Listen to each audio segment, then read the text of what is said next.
Hello friends, welcome back to my channel. My name is Jules and I am here to do a fall cozy mystery vlog.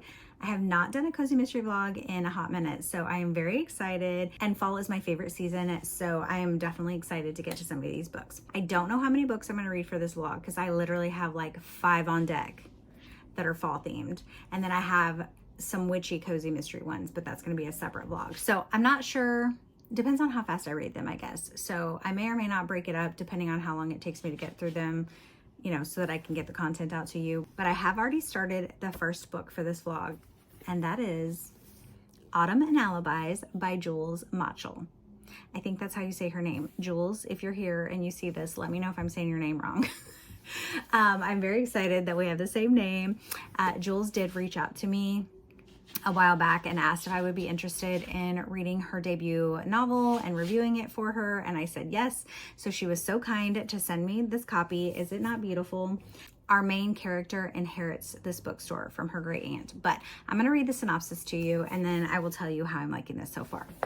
So I'm going to read over here because the back of the book does have the synopsis, and I love this picture, but with the font size and the background and my old eyes, I'm do better reading it on screen. So I'm gonna look at my laptop while I read this. When Harper Whitmore inherits her great aunt's beloved bookstore in the picturesque town of Fall, Michigan, Fall, that's the name of the town, Fall, she thinks she's found the perfect place to start over. Hearth and Quill Bookstore is everything Harper dreamed it would be, warm, brimming with charm, and hiding a few surprises, including secret passageways. But her fresh start unravels when Prudence Sherman, the town's most notorious and merciless pie contest judge, is found dead at the start of the Apple Harvest Festival. Drawn into the investigation, Harper relies on her sharp intuition, a stubborn streak, and the help of her new friends, quirky Maggie and handsome apple orchard owner Gabe. The deeper she digs, the more she uncovers a tangle of lies, a stolen golden-tipped quill, and history that someone is desperate to rewrite. As crimson and gold leaves swirl through the streets, Harper must piece together clues hidden in her aunt's old journals and outsmart a killer before the final chapter ends with her. Brimming with small-town charm, autumn magic, and page-turning intrigue, Autumn and Alibis is the perfect mystery to curl up with under a blanket and a pumpkin spice latte. I have to agree.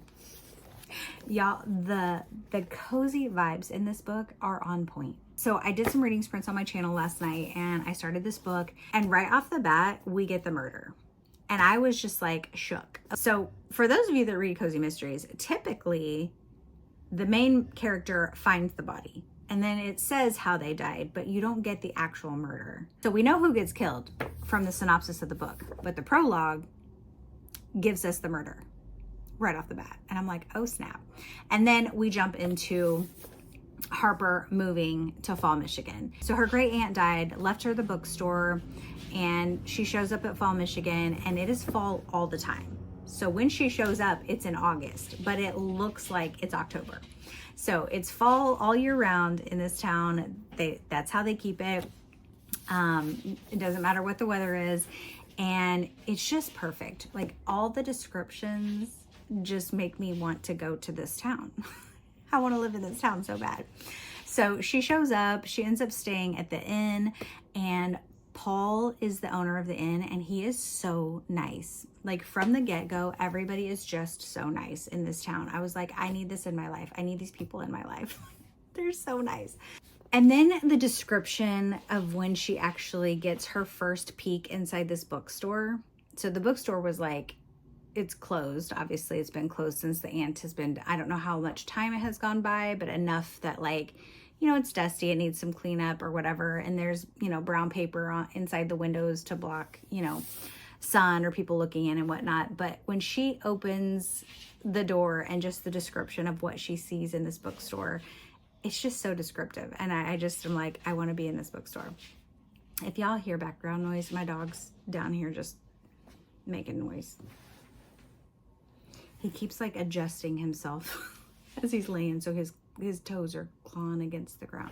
Anyway, all of the storefronts in the area have the cutest names. There's a coffee shop, there's a bakery, there's an apothecary, there's a candle shop, there's, you know, a yarn shop, there's all kinds of shops, but their names are just the best. But she ends up popping into the coffee shop because she's gonna, start work inside the bookstore. And she meets Maggie, and Maggie is just the nicest person. It just gave me all the giddy feels of like when you meet somebody and you instantly click with them. Like just in a 5-minute conversation, you're like, this is the best part. Are we going to be best friends? On Sprints, I had said that it reminded me of Step Brothers when the two guys are like finally talking or whatever, and then they realize they have so much in common and they're like, did we just become best friends? That is how I felt with Maggie and Harper. They just connected instantly, and I loved that for her. She comes from Atlanta, so she's from the big city, but it also has a little bit of mixed media in here where it has texts from her friends.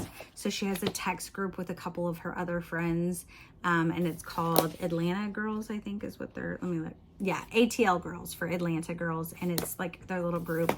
And her friends are so supportive of her and her move. Originally, her plan was to just sell the bookstore, but after losing her job and a relationship ended, she decided she would just go for a while to get out of town.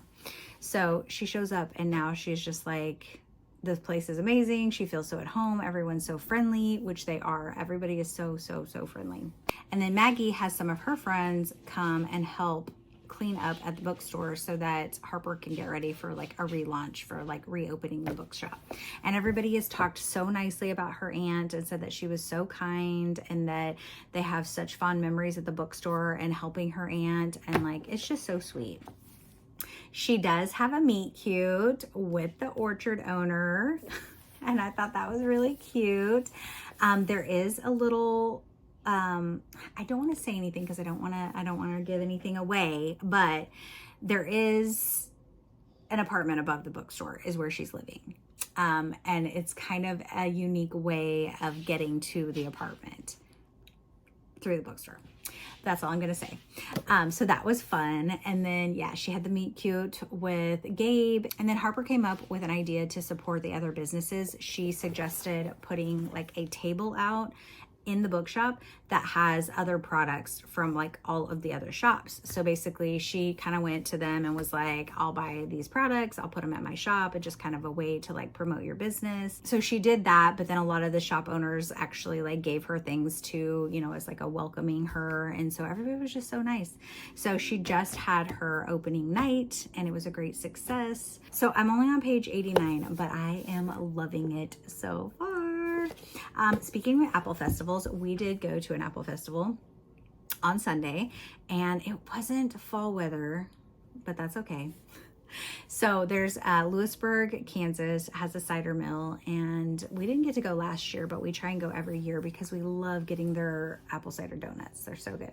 And their apple cider. They had, booths, they had all the food vendors, and so we got our donuts and our apple cider. And then we went over to the pumpkin patch side.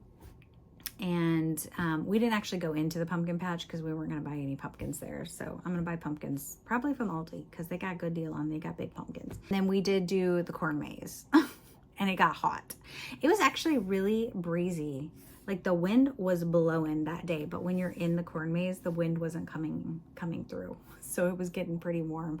But we had a good time with it. So I am going to pop in some little footage of that. The fall weather is here, at least for a couple days. I think it's supposed to get hot again this weekend, but for today, it felt like fall and it was nice.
check-in. I have Autumn and Alibis on hold, so I don't have any updates on that yet.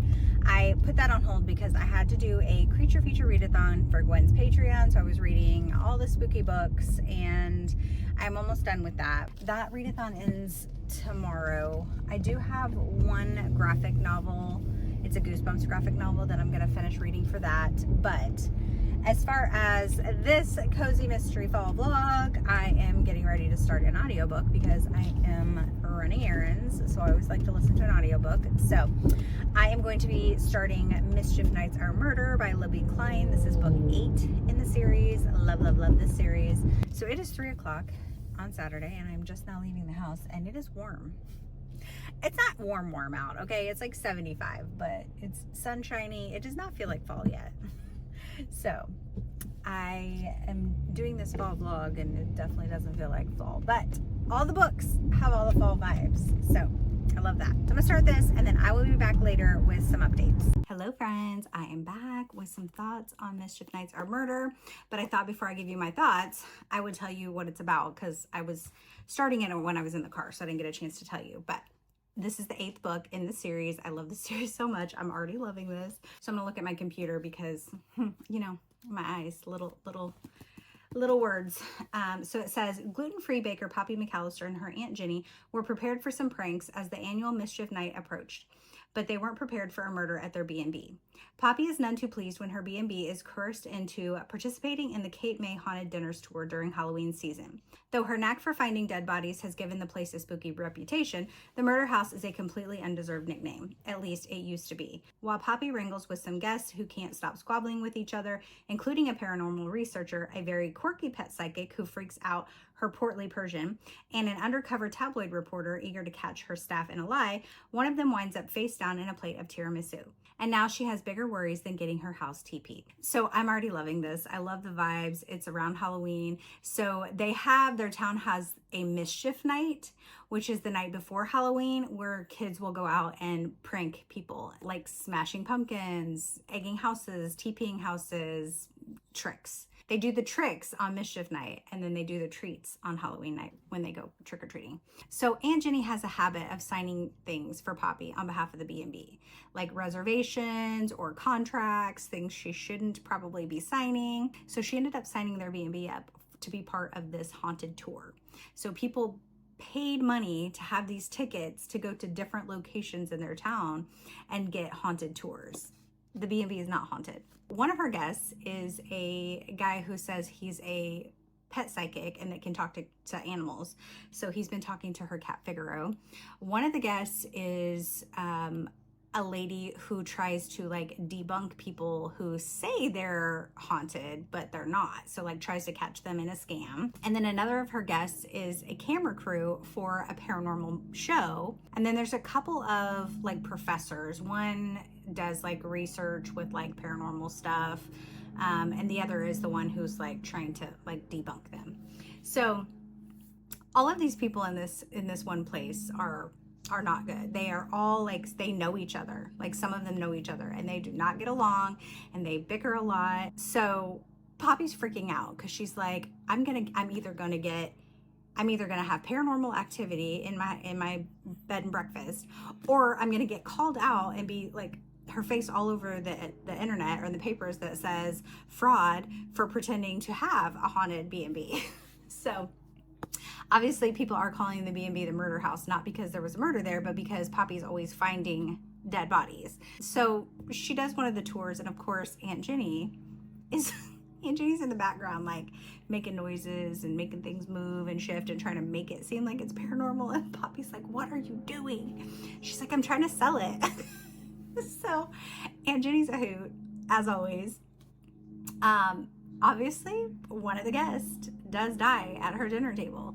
So now there is a full-blown murder investigation around her B&B.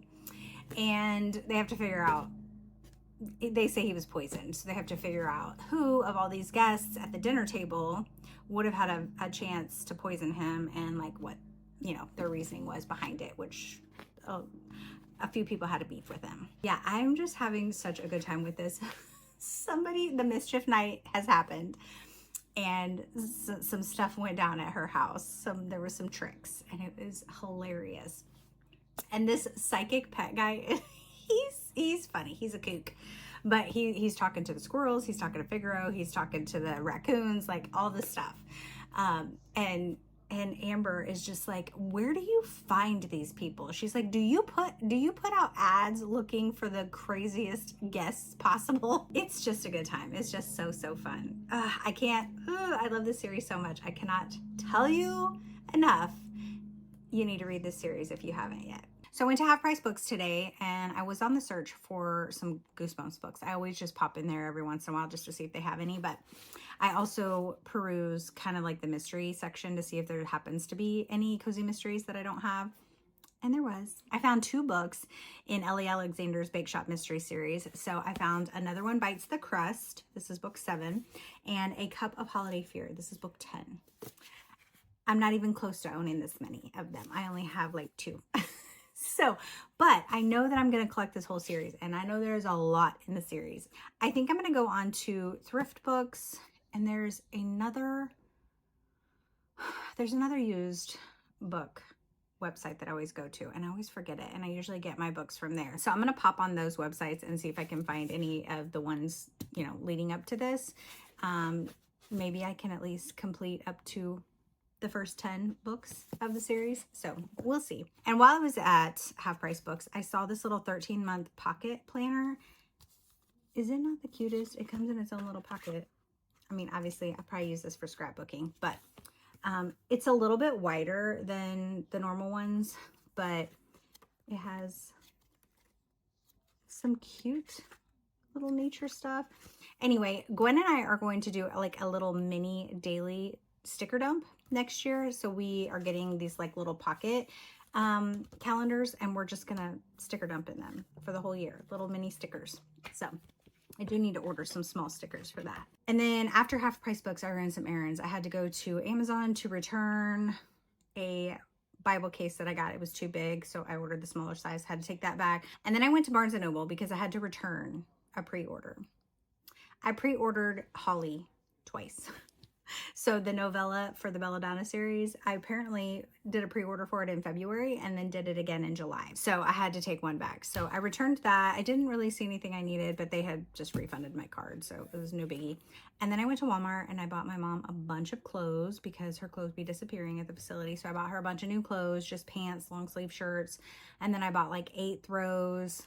I bought a big box of like mixed like cookie packages, a big box of goldfish, and then 2 big bags of mixed like Halloween candy just for them to have for the residents in the back. I was at Walmart forever, so I didn't get to go see my mom today, but I'm going to go see her tomorrow and take all of her clothes and all the goodies up to the facility. And then when I got home, I had a package that I ordered this book. It's an Advent Christmas romance. It's called A Heart for Christmas. And all the days are like pre-wrapped. So you have to like tear open the book pages to be able to read the story. I am going to buddy read this with Gwen in December. So I'm very excited for that. So that is all my updates right now, you guys. For the moment, I'm going to be popping back and forth between this and Ottoman Alibis, depending on if I am audio listening or physically reading. So I'll come back later with some updates. Hello. I'm coming in with some quick updates. I'm getting ready to go down and do movie night for Gwen's Patreon. We are going to be watching The Woman in Cabin 10. So that starts in like less than 30 minutes. So I wanted to come in and give you guys a quick update before I go do that. I finished Mischief Nights of Murder. Y'all, this book is so good. I was laughing through this entire thing. I love the series so much. I did not figure out who the killer was. So I was surprised with that. But y'all, I'm so sad that this series is almost over. I have 1 book left. I'm reading it in December for Christmas. I'm gonna treasure it. Anyway, so good. Definitely check out the series. Okay, I have not finished this book yet, y'all, but it is so good. I have just under 100 pages left of this. Obviously, I'm eyeball reading this, and so I have been busy.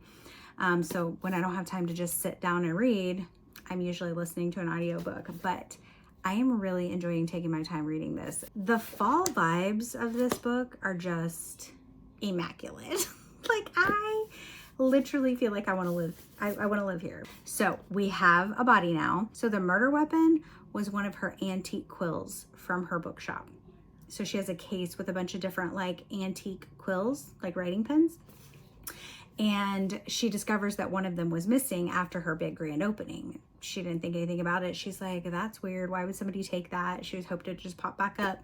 It did. It popped back up as a murder weapon. So she is working with her new friend Maggie and the hunky orchard owner Gabe to try and figure out who would want to kill this person. So Maggie went to like town hall and got like a census of like everybody that lives in the town, and they went through and they eliminated anyone who's deceased, anyone who's a child, anyone who's like too old that they think couldn't do it. And then now they're going to the different like businesses and just kind of asking them, where were you during this time? Who'd you see come in your store at this time? Like trying to get everyone's locations, like process of elimination, which is a big feat. But so yeah, that's where we're at now. I really would like to get this done, hopefully in the next few days, but I have a busy couple of days coming up. So tomorrow night I'll be watching Survivor.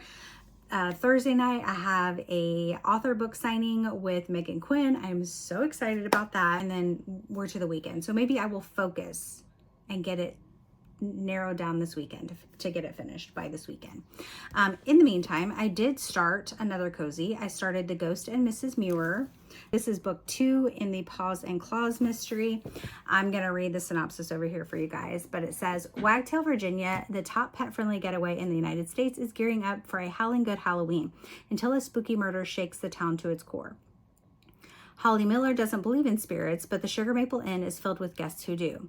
The TV series in development, Apparition Apprehenders, has descended on Wagtail's annual Halloween festivities to investigate supernatural local legends, and Holly has her hands full showing the ghost hunters a scary fun time. But the frights turn real when Holly's Jack Russell Trixie and kitten Twinkletoes find a young woman drowned in the Wagtail Springs Hotel's bathhouse, the spot of the town's most infamous haunting. The crime scene is eerily similar to the creepy legend, convincing Holly that the death wasn't just accidental. Now she'll have to race to catch a flesh and blood killer before someone else in town gives up the ghost. Surprisingly enough, this sounds very similar to Mischief Nicer Murder. It's a B&B. There's a paranormal TV show doing some investigating. However, in this one, there was not anything, no haunting ghost stories. Aunt Jenny lured him in under false pretenses, but comical. This one is not comical, but it does have some ghost story history in this town. So I am 30% in, and basically we've just been introduced to the paranormal investigators and some other people that are there. We've got some of them have their dogs. It's funny enough, there's also a pet psychic in this one as well. I'm like, what are the odds I picked 2 books that are very similar and I didn't even know it? Yeah, I think this one's going to have a hard time living up to Mischief Nicer Murder, but I mean, so far it's a pretty good time. So we do already have the body, and Holly is starting to ask people like where they were, what they were doing during this time. Holly's the one that found the body. Trixie and Twinkletoes led Holly to the body. Somehow they got out of the inn and led her to the body. So she found the body, and she was in like this shallow water of like this bathhouse area. So it's suspicious because like, how did she drown in that? So they're thinking obviously foul play. So they are trying to figure out who done it. But that's where I'm at now. But I did want to show you guys my sticker dump. For October, I did a Halloween themed sticker dump in my scrapbook. Isn't it so fun? Yeah, so I just did that too while I was listening to this. So anyway, that is my updates for now. I'm gonna go watch my movie, but I will check in with you guys later when I have more updates on what I'm reading. Hello friends, I am back with some updates. I am on my living room floor because somebody stole my spot. Hi, how are you? Anyway, happy Saturday. I have been up since 4:45 this morning. We had a storm last night and the dogs woke up a couple times, and I heard, so this one and this one sleep downstairs in the basement, usually with Haley. But when Haley's not here, they sleep down there by themselves. You know, they have a bed, there's a chair, there's a couch, they have blankets on the floor. They have plenty of places to sleep, right? They just don't like being by themselves. If it's storming, that one is a big baby, and he was whining. So my husband had to get up early to go to work, and they heard that he was awake, so then he started whining. Well, then the other one that was sleeping with us, he woke up and wanted out. And I was like, seriously, you guys? So I had to get up. I was gonna go let him out, and then I was gonna go back to bed. As I was heading down the stairs, I could smell that one of them probably had an accident in the basement. And I was like, no.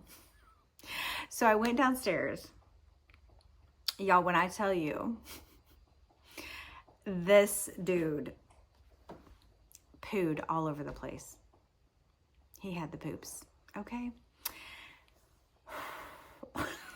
I'm just keeping it real with y'all. This is my life, okay? This is the chaos and hot mess express of my life. So I'm having to clean up poop at 5 o'clock in the morning, right? When I say clean up, I mean I rolled the rug up and threw it away, okay? We had a big rug in the basement.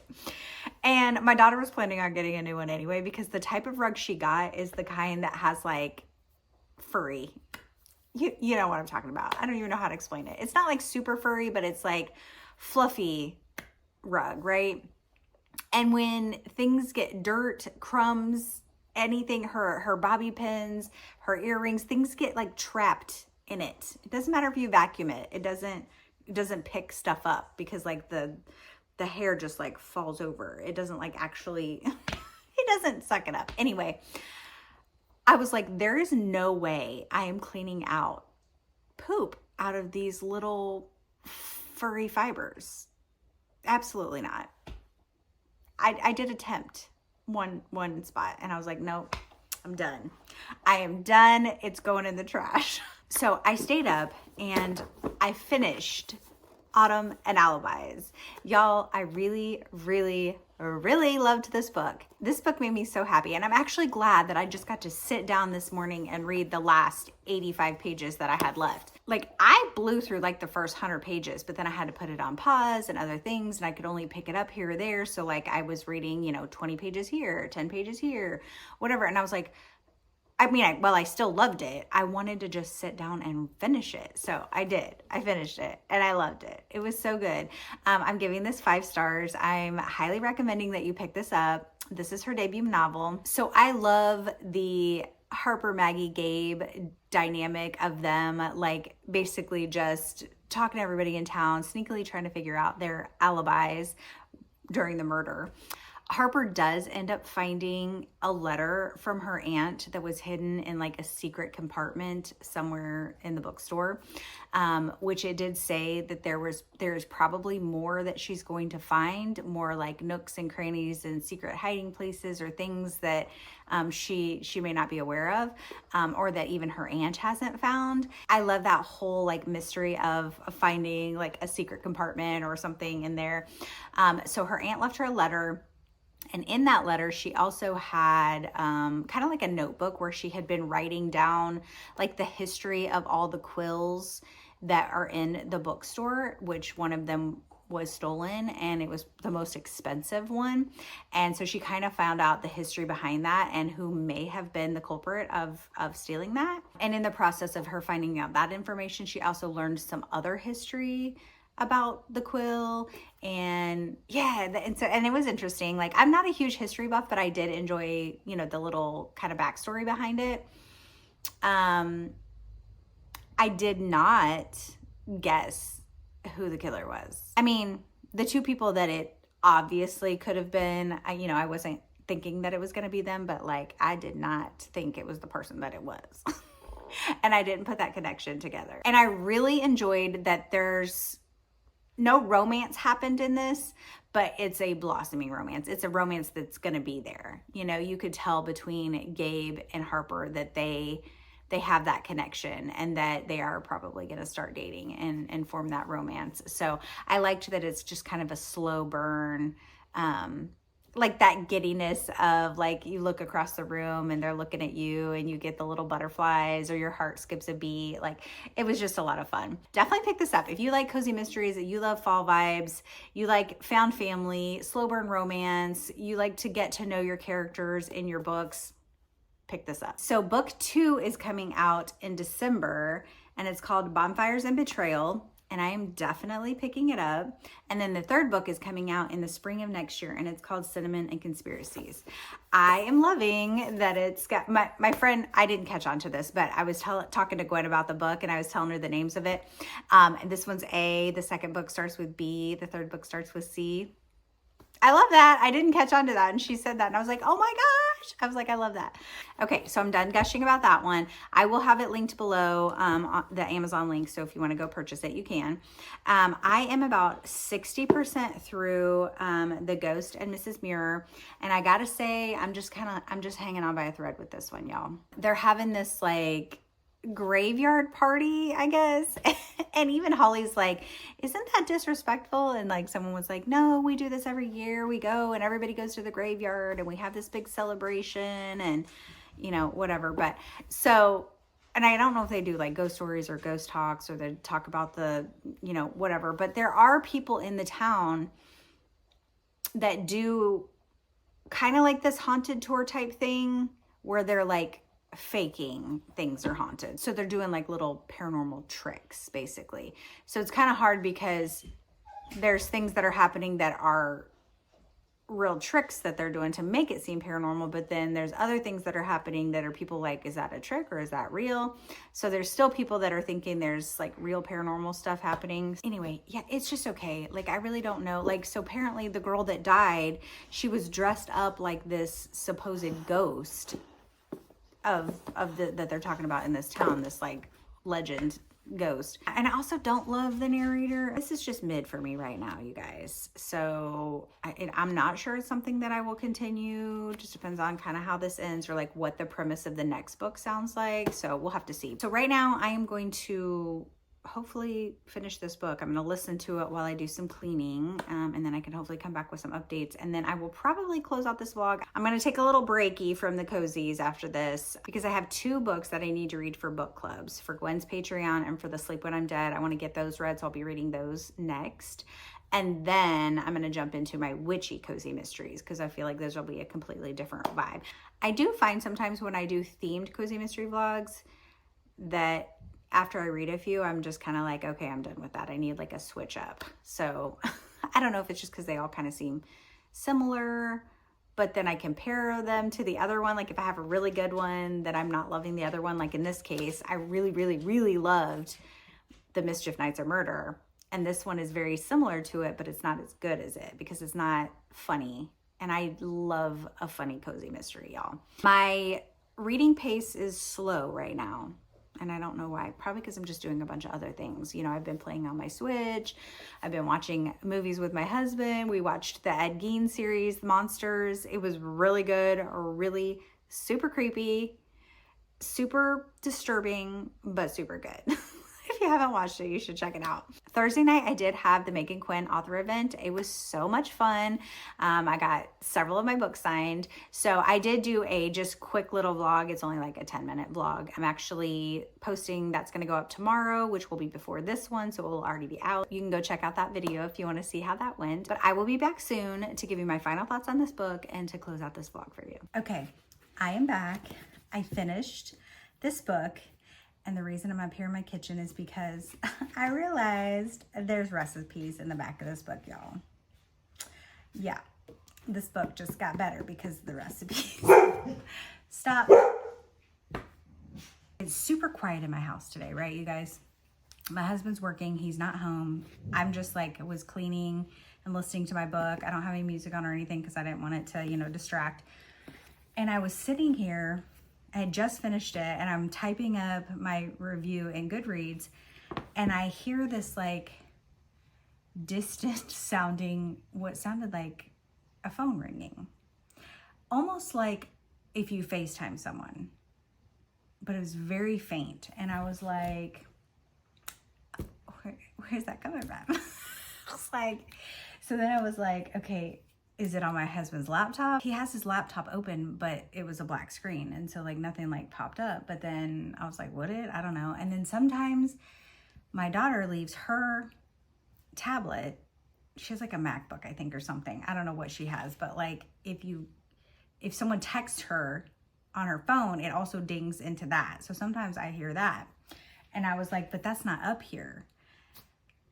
But it was also sounded like it was like far away. So then I was like, okay, this is weird. But then like literally after that, right after that, so it did like 3 rings. Right after that, I could have sworn I heard my mother say, "Hey, Julie," which is what she used to say, like call to me if I was upstairs and she was in the basement, and she would say, "Hey, Julie," or whatever. It was so faint though, but I was like, okay, well, that was weird. Yeah, I just got done reading a ghost story. I was like, so then I'm just standing there. You know, like you hear something, you're like by yourself and you're just like, what do I do?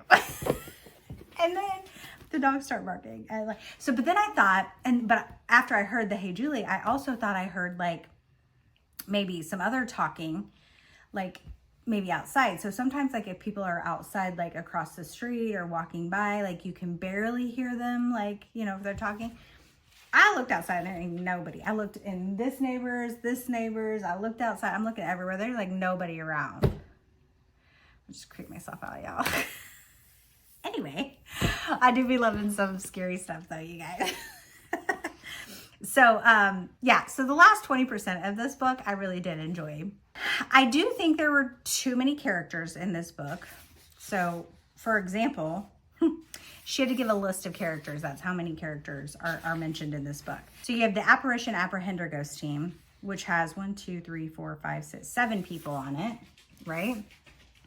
Other Sugar Maple Inn guests, there was 2 other guests at the time. Then you have the Sugar Maple Inn staff, which is 1, 2, 3, 4, 5, 6, 7, 8, 9, 10. She's including the animals though. So 3 of those 10 are animals, but still.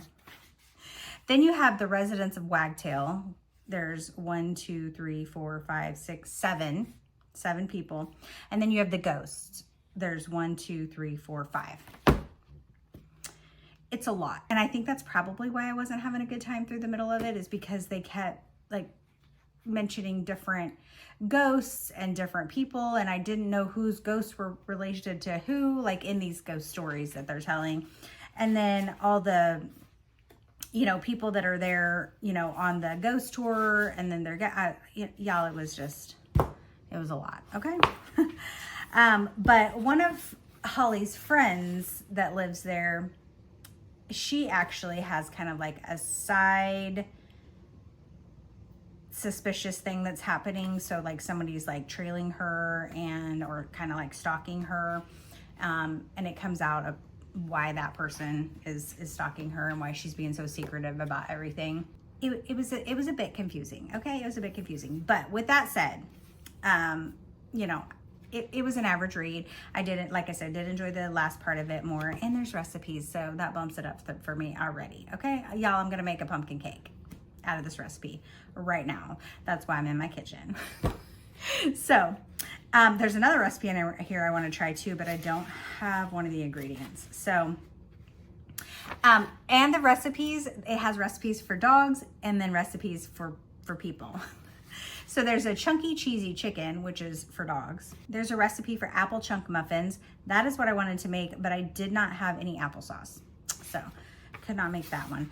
There's pumpkin whoopie pies, which I don't love whoopie pies. I mean, I'll eat one. I don't mind them, but like I don't like to make them. Seems like too much for me. You know, you got to make the cakes, and then you got to make the cream for the middle, and then you got to put them together. Anyway.